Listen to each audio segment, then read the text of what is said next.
Dalam konsep yang lama ini, itu mungkin saja ada konsep ataupun ada unsur mengenai motivasi yang sudah diperhitungkan sebagai sesuatu yang mengganggu atau tidak meningkatkan kinerja. Tetapi dalam konsep kompetensi sistem yang lama, unsur daripada motivasi tidak terlampau ditekankan. Yang ditekankan dalam sistem pembelajaran seperti kita merencanakan tadi, perencanaan pelatihan itu lebih dititik beratkan kepada skill dan knowledge. Apakah itu untuk pekerjaan yang sekarang ataukah untuk pekerjaan yang akan datang.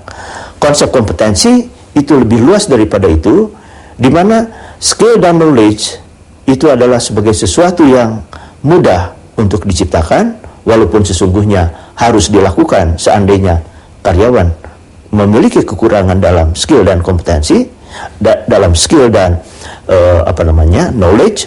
Tetapi pada sisi yang lain, yaitu aspek motivasi, aspek nilai, aspek budaya kerja, inilah yang barangkali kita kurang memperhatikan, di mana sistem pendidikan, sistem training yang diupayakan itu kemudian hasil-hasil ataupun karyawan yang sudah mengalami proses pelatihan dan pendidikan atau pengembangan tadi kembali kepada perusahaan, terjerat ke dalam suatu sistem dalam organisasi, yaitu aspek nilai-nilai, cara kerja dan budaya kerja yang sesungguhnya dalam konsep kompetensi itu merupakan satu kesatuan dengan knowledge dan skill.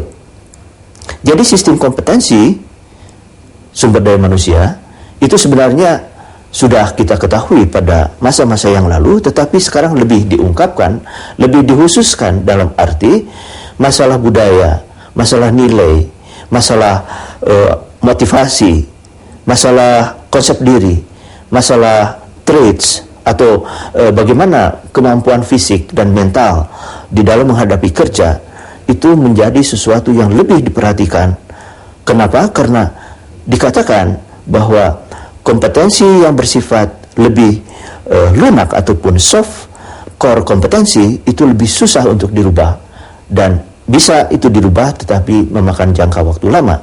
Padahal pada saat kita melakukan suatu rekrutmen misalnya saja yang berbasis kepada kompetensi tetapi kompetensinya dalam konsep yang lama, maka sesungguhnya kompetensi di situ hanya didasarkan kepada skill dan knowledge, kurang berkaitan dengan budaya kerja, kurang berkaitan dengan nilai-nilai budaya, kurang berkaitan dengan kemampuan fisik dan mental yang dikaitkan dengan kerjanya itu sendiri. Dan hal inilah salah satu aspek yang menjadi dasar kinerja atau perencanaan sumber daya manusia dengan kinerja tinggi yang memperhatikan aspek kompetensi yang harus secara terus-menerus di dalam manajemen sumber daya manusia direncanakan, apakah mulai dari rekrutmen, pemberian kompensasi, lalu kemudian penilaian, lalu kemudian penataan manajemen kinerja itu terus-menerus diperhatikan.